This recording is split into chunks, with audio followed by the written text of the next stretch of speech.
贵族青年在生活上的声名，无论在什么年代都如出一辙。这位大葱级别的贵族男孩奥涅金，他年轻英俊，傲慢自负，成天过着日日笙歌的浪荡生活，追女人，打猎，参加一切上流社会中声色犬马的活动，成了他的全部。一天，奥涅金收到了乡下叔父的来信，原来无子无女的叔父病重，他希望自己唯一的侄儿前去见他最后一面。可当奥涅金到达叔父家时，叔父早已闭上了双眼。面对叔父给他留下了大量的土地和房产，奥涅金并不感兴趣。想到城中的生活无聊又空虚，奥涅金计划在乡下待上一段时间。几天后，奥涅金在林中打猎之时，他偶遇了一位从南方过来的贵族青年彼得，两人一见如故，不久便发展成了无话不谈的好朋友。当天下午，彼得邀请奥涅金去村里一户地主家里做客。原来，彼得看上了地主家的小女儿，为此他时常借故拜访，想要获得更多和那位小姐见面的机会。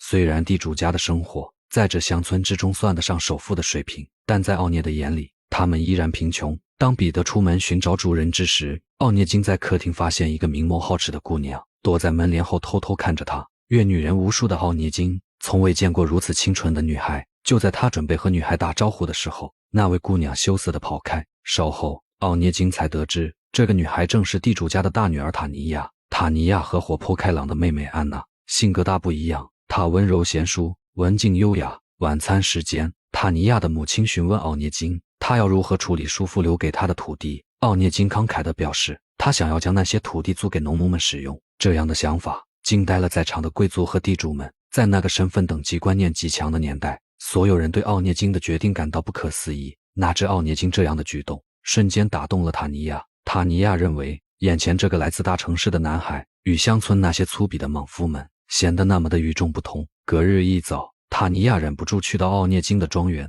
原来在奥涅金的叔父去世前，他非常的照顾塔尼亚。这个庄园的书房，塔尼亚也是常客。喜爱阅读的塔尼亚和奥涅金的沟通也无比的愉快。当塔尼亚在书桌上发现了奥涅金的画作时，他更加欣赏起这个有才华的大男孩。往后的日子，他逐渐陷入了对奥涅金的单相思之中。几天后的一个清晨，塔尼亚在湖边的小船上拿着奥涅金送给他的小说阅读之时，不想奥涅金和彼得也在不远处游玩。塔尼亚静静地打量着奥涅金。就在塔尼亚准备离开的时候，奥涅金也发现了林中的塔尼亚。看着塔尼亚的背影，奥涅金的内心也掀起了一丝波澜。晚上，占卜师为两姐妹占卜关于未来她们的归属问题。占卜师告诉她们，两姐妹都会嫁给军人的结果。塔尼亚感到非常的失望，她相信自己的感觉，并想要通过自己的努力来把握自己的命运以及婚姻的归属。于是她鼓足勇气，为奥涅金写下了一篇深情的告白。为了表白信更加的得体，她不停地修改着内容，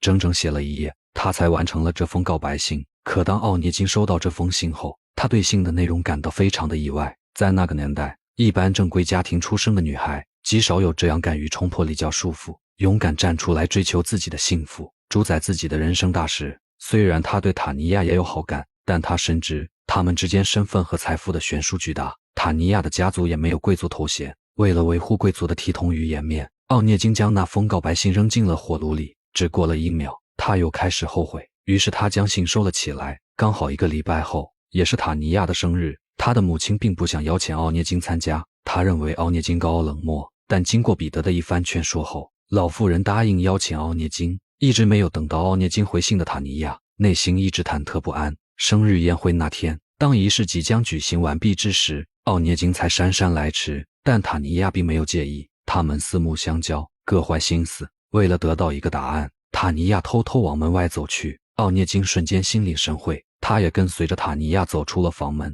在塔尼亚家的杂物间里，他们一个热情如火，一个却思绪万千。奥涅金将塔尼亚的信件从兜里取出来，想要还给了塔尼亚。塔尼亚的自尊心瞬间受到了暴击。随后奥涅金解释道，虽然他也对塔尼亚有好感，但他并不适合婚姻。在他看到的大部分婚姻中，都是一开始的激情后就只剩平淡如水的生活和无止境的出轨，养育后代的无趣。最后他希望塔尼亚忘了自己。说完，他头也不回地离开杂物间。为了让塔尼亚死心，回到舞会现场的奥涅金邀请了塔尼亚的妹妹安娜共舞。不仅如此，他也丝毫没有顾及好友彼得的感受，因为就在几天前，彼得和安娜已经定下了婚约。就在彼得提醒着奥涅金这是他的未婚妻。奥涅金也没有打算放过安娜，他们在接下来的时间里一直欢快地跳着舞，没有更换过舞伴。这样的场面直接深深地伤害了彼得和塔尼亚的心。事后彼得越想越生气，他写信想要奥涅金给他一个说法，可见面那天奥涅金的不屑态度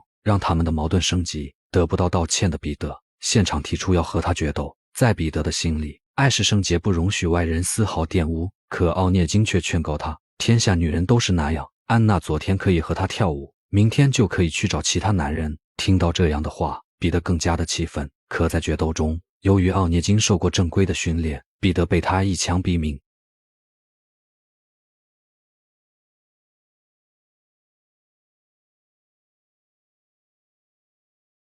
在有见证人见证的情况下，决斗胜负都是能被合法保护。躲在林中看到了这一切的塔尼亚将彼得的死讯告诉了安娜。没过多久，悔恨的奥涅金并没有和塔尼亚道别，便回去了城市。等到塔尼亚收拾好心情，再次来到奥涅金的庄园时，那里已是人去楼空。他默默地吮吸着空气中奥涅金残留的味道，这是他一生中第一次动心的男人啊！即使他给自己带来那么多的伤害，他依然深深地爱着他。在书桌上，塔尼亚发现了一张自己的肖像画，这一瞬间，他明白奥涅金也爱过他。2年后，已过适婚年纪的塔尼亚在父母的安排下结识了一位高级军官，在现实面前，他不得不选择妥协。就这样，他和那位高级军官结了婚，并在往后的10年生活中，他从一个乡村女孩步入了上流社会的圈子里。在一次贵族举行的舞会中，奥涅金在人群中发现了一个红衣女子，这样的步态，他有一种似曾相识的感觉。他的目光一直游走在她的身上。原来，这位高贵且优雅的妇人正是塔尼亚。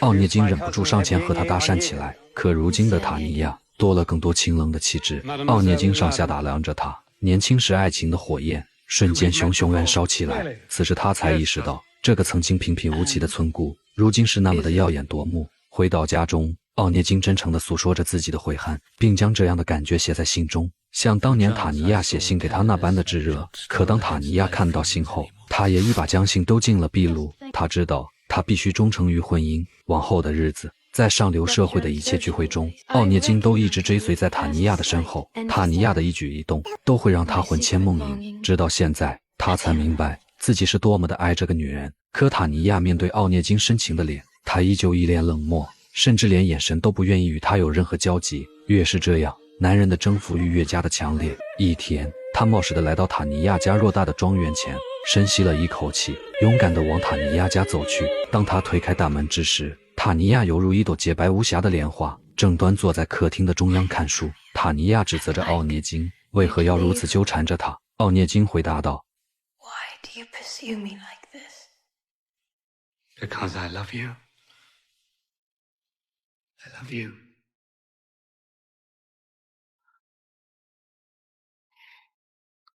What do you think you see? Moment of triumph?